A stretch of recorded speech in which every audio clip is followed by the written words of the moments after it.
Değerli Şenoğlu, aslında bu konuda sizle de konuşmak isteriz. Gerçekten sosyalizm yeniden başta da çarpıcı bir başlık. Yani sosyalizmi yeniden tartışmaya açan, tartışma ihtiyacı doğuran nedenler neler oldu? Ya da mesela bu konferansı özellikle HDK'nin bu konferansı ele almasındaki nedenler neler oldu? Yani sosyalizm yeniden derken biz şunu düşündük. Yani sosyalizm sonuçta temel amaçları, ilkeleri, insanlık için içinde barındığı idealler, bunlar hani soyut, tarih dışı, gelişme dışı, sınıfların dışı, halkların mücadelesinin dışı da şeyler değil.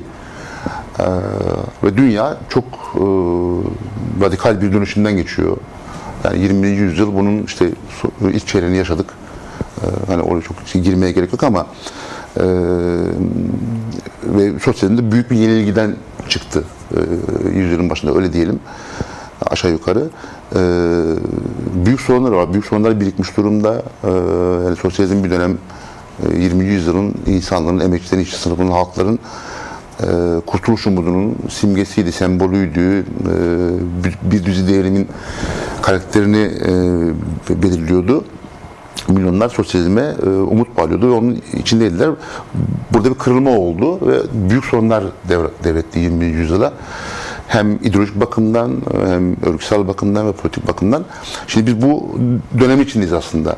Ama hani hayat devam ediyor, çelişkiler devam ediyor, kapitalizmin insanlara dayattığı, küresel sistemin insana dayattığı çelişkiler, yoklukla devam ediyor. Doğallıkta sosyalizm arayışı da devam ediyor. Ama hani bu sosyalizm hani birebir otomatik 20. yüzyıl sosyalizmi olamaz. Mantıken olamaz. Doğada bir arayış var. Özellikle dünyanın son 10 yılında 2008'den sonra özellikle bu arayış daha köklü hale geldi. Bir dizi yani ezilen insanlığın büyük dirençleri gelişti, devrimsel dönemler gelişti. Sosyalizmde bu gelişim, bu olanaklar içerisinde kendini yeniden güncellemek istiyor. Genelde böyle söyleyebilirim ama somutta hani bizim konferansın da bağıntısı içerisinde gelirsek orada hani bu işte Sayın Hocaların manifesto olarak yani bildiğimiz açılımıyla birlikte sosyalizm sorunu daha güncel hale geldi. Yani bu zaten tartışmalar, arayışları güncelleştirilmiş oldu. Hem onun da kendi perspektifi olduğu için aynı zamanda Türkiye'de işte işçi sınıfı adına, emekçiler adına, halklar adına, ezilenler adına, kadınlar adına sosyalizm dünyasından, görüş açısından hangi odak varsa hepsi bu arayışın bir öznesi durumda. Şimdi biz konferans hazırlarken şunu düşündük. Zaten bir tartışma var. Zaten güncelleşmiş mesele. İşin hep teorik boyutu var, ideolojik boyutu var, örgütsel boyutu var, politik boyutu var. Herkes tartışıyor, değişik mecralar.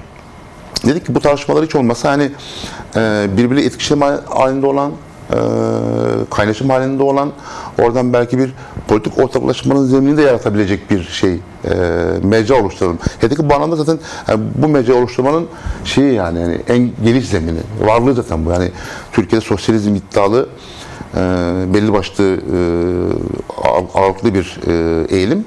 Zaten HDK pratiği içindeydi. Zaten HDK kendi daha önceki pratiği içerisinde sosyalizm sorunları zaten tartışıyordu. Bunun kendi içinde propagandasını da yapıyordu. Ama işte dedim hani manifesto ile beraber bu güncelleşince biz dedik ki yani zaten bir tartışma var. Yani manifestonun kendi mantığı var. Yani başlı başına bir manifesto tartışması da olmasın. Genel geçerli bir sosyalizm tartışması da olmasın.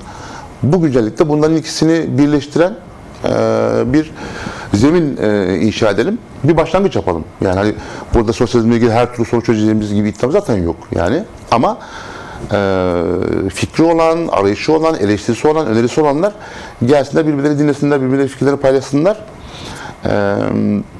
Ama dedik hani bu sadece bir fikir tartışması da olmasın. Sonuçta bu ortaklaşmanın zemini. Çünkü en nihayetinde yani kapitalizme karşı, faşizme karşı, her türlü iktidarların zulüm politikalarına karşı zaten ortak bir davamız var bizim yani. Ortak davamız var. Bu ortak davamızın yani yol haritasının inşasında bu tartışmalar bir şey olabilir, bir zemin yaratabilir. Dedik böyle bir şeyle başlangıç yapalım diye düşündük. Evet.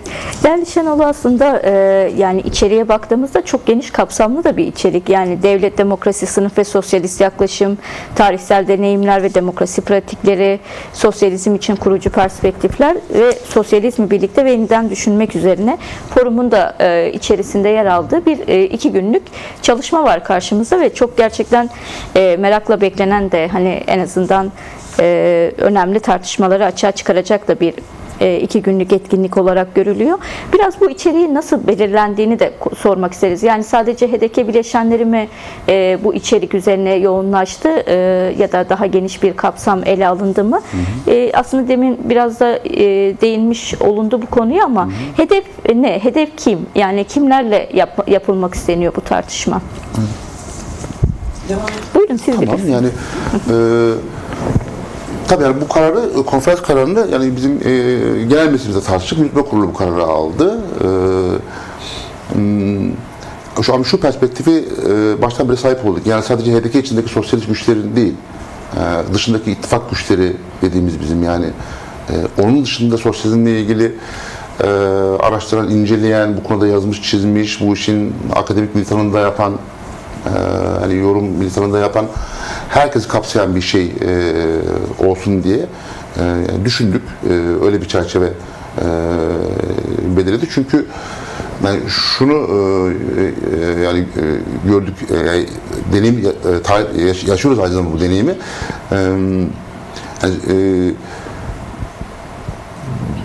Sosyalizmle ilgili yani teorik şeyler, farklı yaklaşımlar var, ideolojik farklılıklar var. Ama sosyalizmin genel şeyi, ideali, amacı yani ortak. Biz dedik yani bu ortakla dahil olan her şeyi, özneyi buna dahil etmeye çalışalım. Ama tabii kamuoyuna açık bir şey hani yapmadık. Hani böyle hani her bileşeninden, her sosyalist birileri gelsin değil. Hani yürütme kurulu bu inisiyatif kendisi üstlendi ama bizim perspektifimiz en geniş kapsayıcı olsun görüş açısından davrandık diyebilirim genel olarak yani. Yani şöyle söyleyeyim, bu barış ve demokrasi çağrısı gündeme geldiğinde, hatta gündeme gelmeden önce, yani o somutlaşmadan önce biz bir barış konferansı yapmıştık HDK olarak yine. Hani biraz da diyelim ki bizim kendi tartışmalarımızda öngörümüze de dayalı. Hani süreç böyle buraya doğru gidecek, böyle bir eğilim var. Barış meselesinin toplumsallaşması lazım. Demokrasi meselesinin yaşamsallaşması lazım. Onun kendi öznelerinin bir örgütlemesi ve eylemi haline gelmesi lazım demokrasi meselesinin diye tartışıp barış işte bir konferans yapmıştık. Şimdi işte manifesto yayınlanınca, bu süreç başlayınca oradaki perspektifi gördük ki yani bu yani mantıklı olarak da böyle zaten yani hakikaten de yani bu HDP'nin varoluş koşullarını şey yapan, tanımlayan da bir şey aynı zamanda.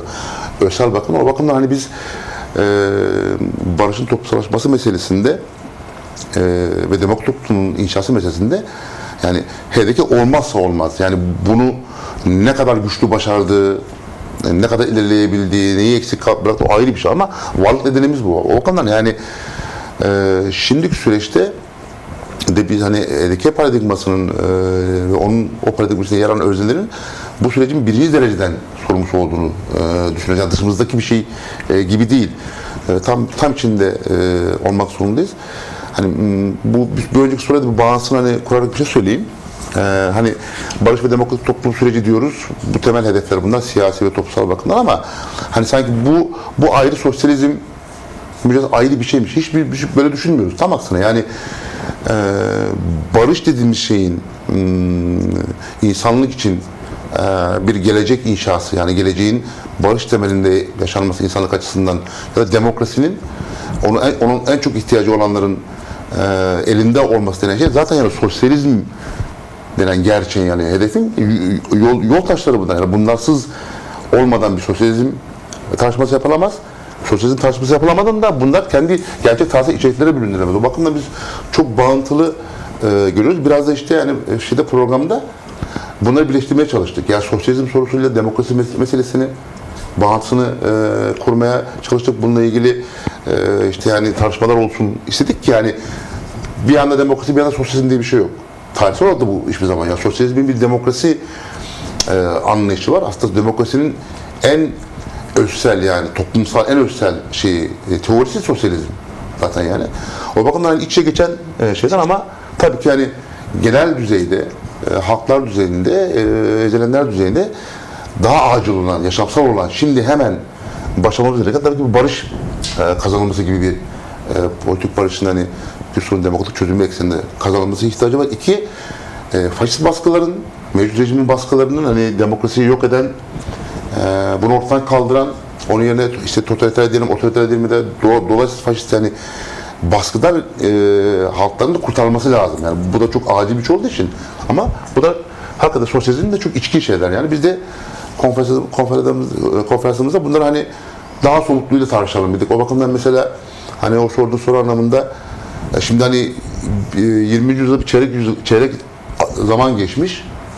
Hani hepimizin hafızasında var, takip ettik, biliyoruz. Yani sosyalizm adına ya da demokrasi adına sayısız deneyim yaşandı bu şeyde. Yani Latin Amerika'dan tutalım, hani Orta Doğu'ya, o Arap Halk İsyanları dediğimiz dönemde tutalım, Latin Amerika'daki büyük hareketlere, Avrupa'da dünyanın her yerine gelen zaten şeyler var, direnişler var.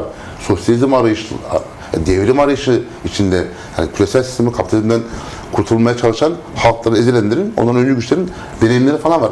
Ama bu da parça parça. Yani bu deneyimler tarihsel hafızada birleşmiyor. Yani bunu birleştirecek bir çalışma, bir örgütlenme, işte onun için de mesela entelektüel meselesini koyduk. Evet, yani tam onu diyecektim. Hani bu deneyim zaten var. İnsanlık zaten bu sömürüye karşı direniyor. Her zaman direnmiştir. Hep direnecek. Onun için zaten sosyalizm kaçınılmaz. Yani kapitalizm varsa sosyalizm olacak. Bunun ara başka bir çözüm yok ki insanlık açısından. Yani tarih, teori, hayat başka bir çözüm çıkarmış değil. Yani sosyalizm olmayacaktı. Başka bir şey yok, böyle bir gerçek.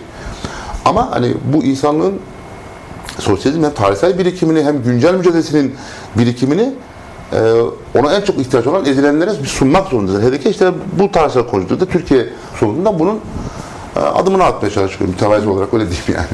Değerli Şenol, aslında tam da söylediğiniz yerden dünyadaki deneyimlere ek olarak aslında Türkiye ve Kürdistan coğrafyasında da çok ciddi deneyimler yaşandı son 25 yıl içerisinde. Rojava var bir kere. Yani Rojava var, Gezi isyanı var, evet. Öz yönetim direnişleri var. Yalnız şöyle bir eleştiri de var aslında bu süreçler sonrasında gelişen sürece dair.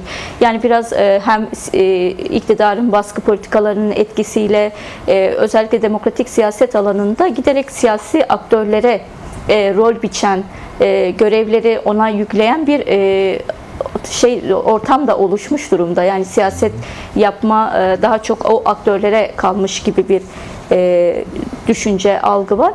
Belki HDP'nin bunu kırma noktasındaki tartışmaları da hani önemli bu konuda diye düşünüyorum. Ya tabii yani yani HDP'nin varlığı, hani biz bir kere demokrasinin temsili niteliğine sınırlandıramaz diyoruz demokrasi meselesi sorunu. Demokrasi yani genel burjuva siyaset diyelim, egemen siyaset demokrasi işte temsili şeylere, parlamentoya kilitliyor hani en demokratik anlamda. O zaten onu da yansıyor, faşizm diye bir gerçeklik falan filan var. HDP paradigması demokrasiyi doğrudan, biz yani HDP kavramı, doğrudan demokrasi diyoruz buna. Yani halkın, ezilenin kendi demokrasi sorununu, kendi karar süreçlerini, uygulama süreçlerini, denetleme süreçlerini, inşa süreçlerini halkın kendi özneleşmesine dayanan bir demokrasidir. Yani gerçek olan, ihtiyaç olan. O bakımdan hani biz varlık şeyimiz bu yani. Üzerine kuruluyuz. Varlığımız bu.